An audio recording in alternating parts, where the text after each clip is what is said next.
Hey guys, this is Denise again with Baby Go Home Care, and I am with a new mom that has twins, and this one is Bo. Is Bo? Oh, doesn't look so red today. He's been red.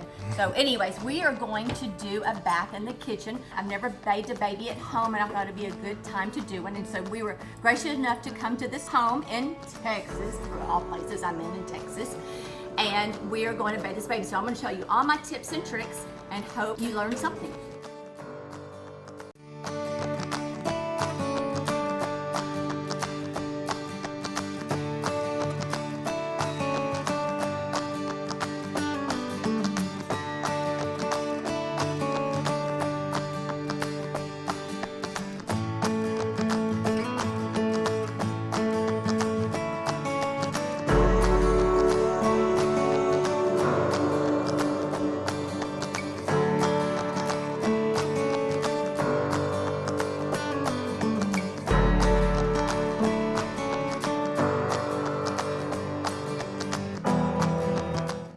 We are going to bathe this little man, and he's actually had a circumcision, and he is how many days old? 5 days old. So his cord is drying still, but we'll talk about that. And he's had a circumcision, so y'all guys will be able to see what a circumcision looks like.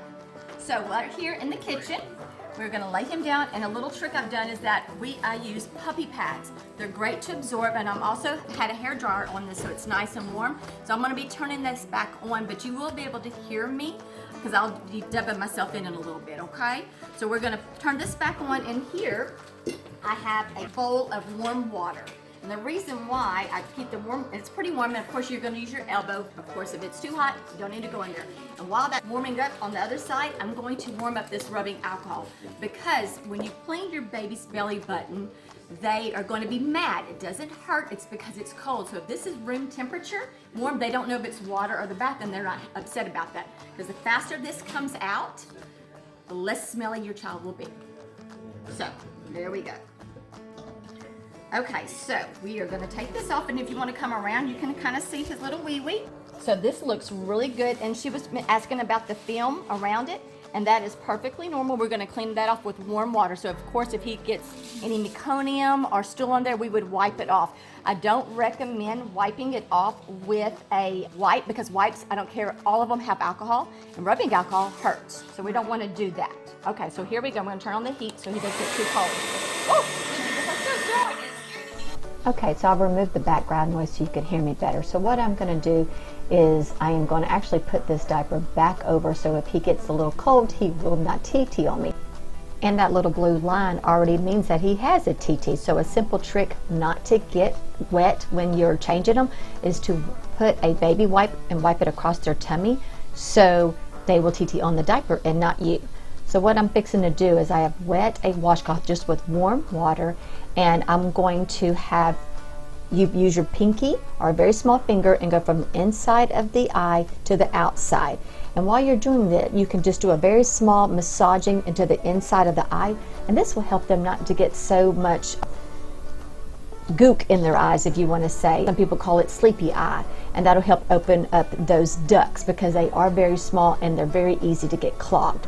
So then you're going to wipe the nose, and each time you'll see me rotating the washcloth, as well as I'm going to go ahead and start working on those gums, and I will kind of go around. This helps you also to feel, to make sure there's not any masses or knots or abrasions that you need to look at. Then I'm going to go around the ears, and I'll use my little pinky. I will never put a Q-tip in these babies' ears. They are too small, and you may perforate their eardrum. So what I'm still doing is a wet washcloth and kind of going around and gently massaging with warm water to clean it all out. Now, for some reason, you do get water in their ears. That bulb syringe that you see above, right onto the right of his head, is for ears, nose, and throat. So just be aware of that, okay? Now, the hospital should send you home with one, but if not, yes, you absolutely can get one on Amazon, because you can get everything on Amazon.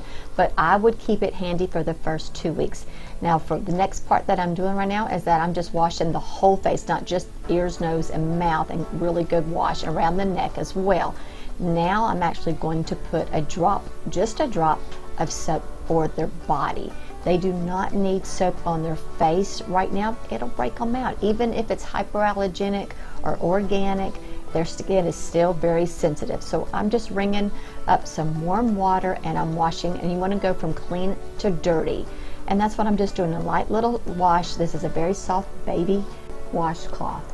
And they really do not need a bath every day, maybe even every 2 to 3 days. They're not going outside and getting dirty or running around. Now, of course, if they spit up all of themselves or have a bowel movement, then you can clean them, but it doesn't even need to be a full bath, because the more you irritate their skin, the more they're going to tend to break out because they have those brand new pores. So now I'm just kind of rolling them over and just putting a little bit of wet soap. I'm looking at his feet and his booty to make sure everything looks good. There's no marks or abrasions or spots that have come up that's concerned you.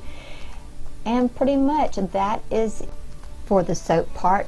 And now I'm getting a wet washcloth with no soap and just going to kind of rinse him off with that.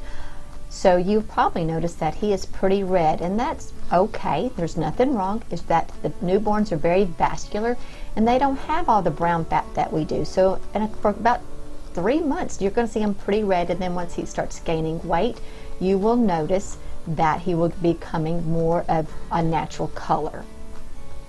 Now I'm cleaning off his penis, because you go from the cleanest to the dirtiest area, and what I'm doing is trying to wipe off that extra, I guess, film from the Vaseline to keep it nice and clean. It does take about 2 weeks again for that to heal, and I have a great video on a 2-week rule for those newborns. If you're interested in watching that, I have the link above.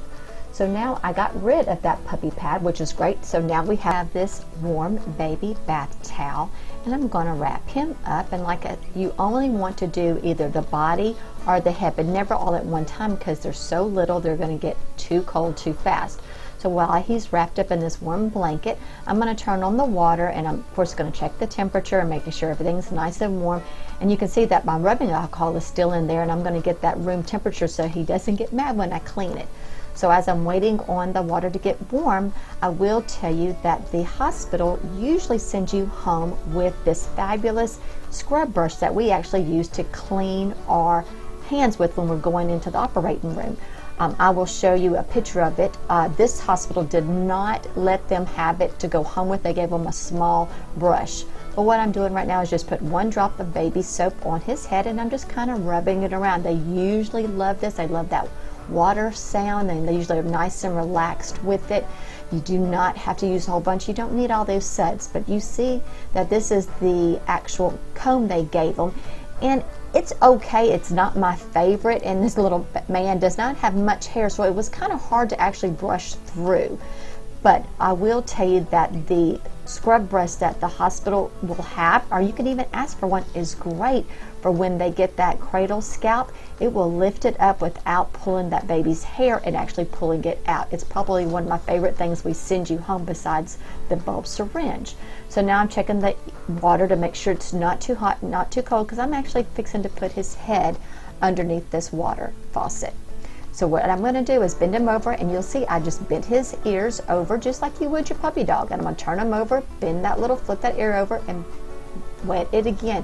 His ears are very soft. They have very little cartilage in them, so they're easy to bend over. And of course, like I said, with that bulb syringe, if you get water in it, you can squeeze it in and pull it out. It is for ears, nose, and throat. So what I will tell you is that for some reason you have that gets water in it, or it gets yuck in it from boogers or whatever, I usually take just a little bit of that rubbing alcohol and I suck it up, and like in the cap, and then rinse it out with some water and turn it upside down. Now I know I have it sitting on its butt, but it's always better to tip it upside down so everything runs out. So now I'm getting his diaper ready. Since his circumcision has not been 2 weeks and it has not healed, and she actually hasn't even seen the pediatrician yet, so she's not sure when it would be time to stop doing the Vaseline. That is going to be up to your pediatrician. So what I did is I rubbed the Vaseline all over the front of the diaper, and that's so the diaper doesn't stick to the penis. It's not to protect it, it's not to heal it, it is so it just doesn't stick like a Band-Aid would stick to a bobo. Should not be Neosporin. They do not need any antibacterial medications unless prescribed by your doctor. So there you see I kind of tucked it underneath, so when he TTs, it doesn't shoot up and it has to catch it. So you'll see I kind of put it high up for boys. With girls, you would put it high in the back because girls TT from the back where boys TT from the front. So now I'm using the actual, only time I would let you use a Q-tip is on the belly button now. And you want to kind of go in.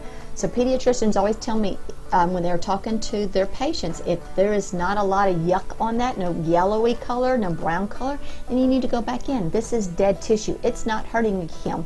You see him, he's not crying because I actually got it nice and warm.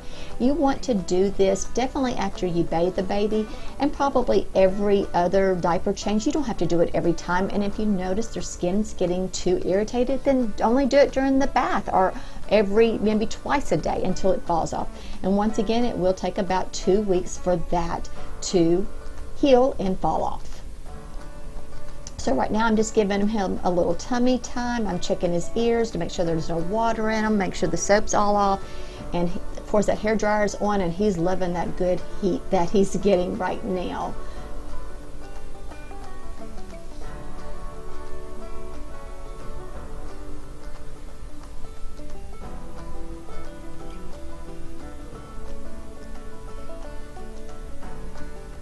So I didn't see any water in his ears, so I'm not having to use the bulb syringe. And she does have a few things out I wanted to talk to you about. There's baby lotions and baby powders and oils. Your pediatricians are really not going to want you to use that for several weeks, if not months, because it will clog their pores up. So only just a drop of soap. I know it smells great and things like that. If your baby's really got cracked skin and it's really irritating to them, you can just rub a little bit of that Vaseline on them, but that's all they need. So this little man had eaten about 30 minutes before we gave him a bath, and of course he spit all up on him. So that's what I'm doing. I'm just kind of burping to make sure he got everything out. And of course this is going to happen. You're going to have them bathed and all dressed up, and then they're going to spit and poop all over you. So I'm just going to take a washcloth and wipe his little face off and around his neck to make sure I've got all of that spit up. And this is going to happen to you, moms.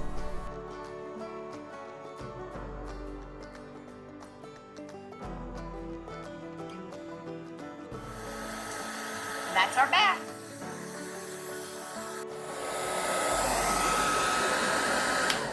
So thanks guys, I hope you enjoyed this video and learned a little something. Until next time, I'll see y'all later. Good luck and remember, you've got this.